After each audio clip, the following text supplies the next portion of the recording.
Welcome back. This is Chapter 3, Video 3, in which we'll be talking about semantic metaproofs. Semantic metaproofs involve writing brief arguments or proofs in the meta-language about the semantic properties of formulas and sets of formulas. What we'll be doing is using our knowledge of the definitions of semantic properties and the truth functions to write proofs about the forms of WIFs and sets of WIFs and the interrelations between the definitions of those semantic properties. Since we'll be reasoning not about particular formulas in the object language, A, B, C, but more generally about the forms of WIFs and their interrelations, we proceed in the meta language and we'll use the meta variables, meta variable P, meta variable Q, and so on. Let's get to it. So take this question. Suppose P is a truth functionally true formula. What, if anything, do we know about P, V, Q?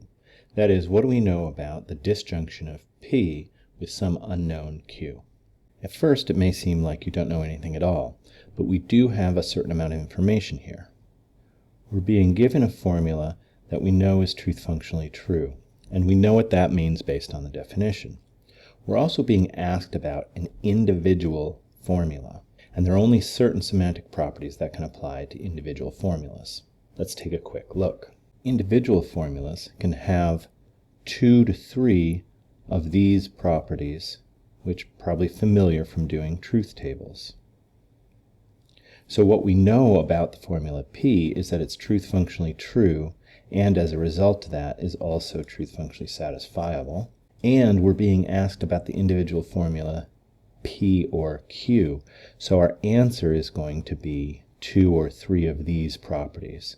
We don't need to worry about any of this stuff in this particular question because it just doesn't apply to an individual formula. So now we have some information and we know what kind of answer we should be looking for. So going back to this, I think that the formula P or Q is also going to be truth functionally true. So let's see if we can prove that. I'm going to state up front what my ultimate conclusion will be. It's not absolutely necessary that you state your conclusion up front, but it is good form. So we suspect that P or Q is truth functionally true. We are going to prove this on the basis of the information we are given about P.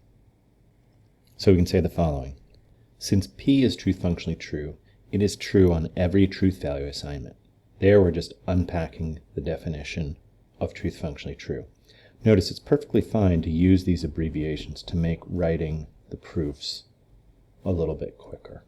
You can write out the full words if you like. Either way is fine. So all we've done so far is unpack the information we were given in the question. Since P is truth functionally true, it is true on every truth value assignment. How does that show us that its disjunction with Q is also going to be true on every truth value assignment? The disjunction will have at least the left disjunct, P, true on every truth value assignment, but this means that the disjunction is true on every truth value assignment as well, but that is the definition of truth functionally true. And we've given our little metaproof. Now I want to break down exactly what we did here a little bit more slowly. There are multiple stages in figuring these things out. Additional stages in writing them out. First, we want to unpack the information given in the question based on the relevant definitions. Then we want to determine what the possible answers could be based on the formula or formulas being asked about. Third, we need to reason using the language of the definitions to a conclusion. And when writing the final version of your metaproof, it is good form to state the conclusion at the start of the proof and the end of the proof. Okay, take this one. Suppose P and Q are truth functionally contradictory. What, if anything, do we know about the set containing P, Q, R sub 1, R sub 2, all the way up to R sub n? So what we've got here is a set consisting of P and Q that we know something about and a bunch of R's, we don't even know how many, where we don't know anything about those R's. Now, on the right-hand side, I've put the list of how to proceed. First, unpack the information given, determine what the answers could be based on what formula or formulas are being asked about, make the connection by reasoning via our knowledge of the definitions, and then we're going to write it out clearly. So let's talk this through before we start writing it out. We know P and Q are truth functionally contradictory. This means that they can never have the same truth value on any given truth value assignment. If P is true, then Q will be false. If P is false, then Q will be true. We're being asked about a set, not an argument, not a set with an entailment target, just a set. So the only potential answers about that set is that it is either consistent, that is, there's at least one truth value assignment on which all members of the set are true, or inconsistent, that is, there is no truth value assignment on which all members of the set are true.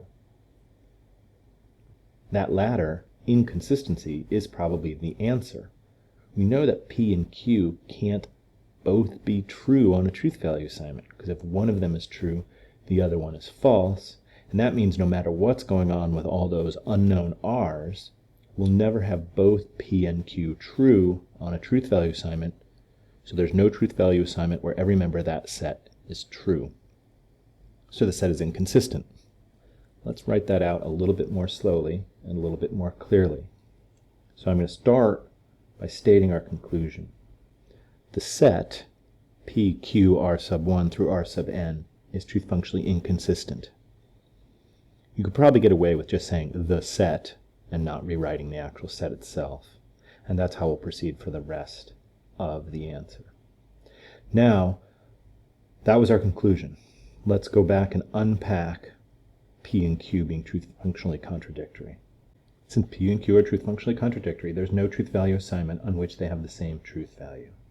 If one is true, the other must be false. But this means that there's no truth value assignment on which every member of the set is true. But that means the set is truth functionally inconsistent. And there you have it.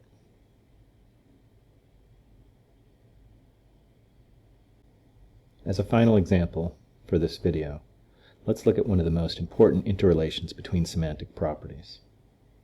First, take an argument. We're going to represent any arbitrary argument as a set of premises P1 through Pn. N might equal 1, it might be a 1 premise argument. N might be 40, it could be a 40 premise argument. We don't care how many premises it has at least 1. And Q as the conclusion. For every such argument, there's what we might call the characteristic set for that argument. The characteristic set consists of all those P's as premises and the negation of the conclusion, like this. It's crucial that we put the negation of the conclusion in. The premises go in as is. It's the negation of the conclusion. So let's suppose that that argument is truth functionally valid. What do we know about that set?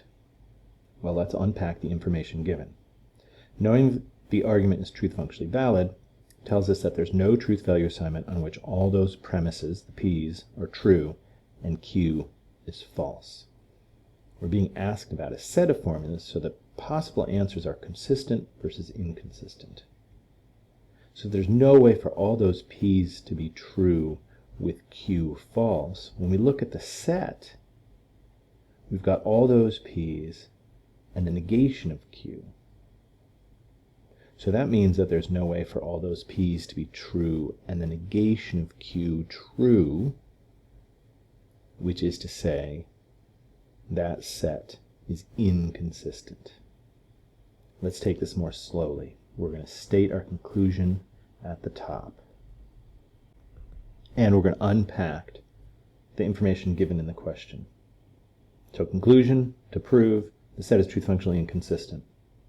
Unpacking the information given, since the argument is truth functionally valid,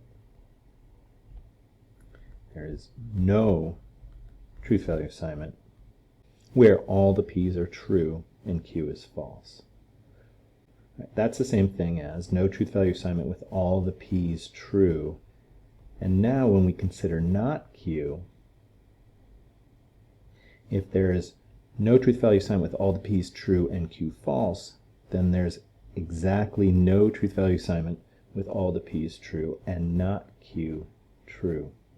Since we're just flipping the sign on the q from no hook to adding a hook, in the first statement we're talking about q being false. The second statement we talk about not q being true. And we're saying exactly the same thing. We've reasoned via an equivalence.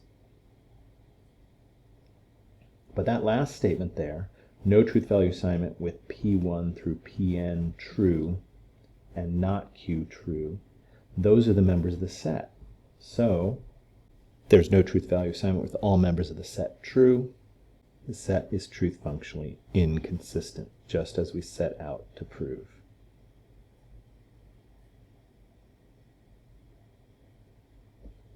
Now these take a little bit of practice, and there are some other strategies we can use to find the connection between the information given and a potential answer. And there will be in some cases where we don't have enough information to determine anything about the object asked about.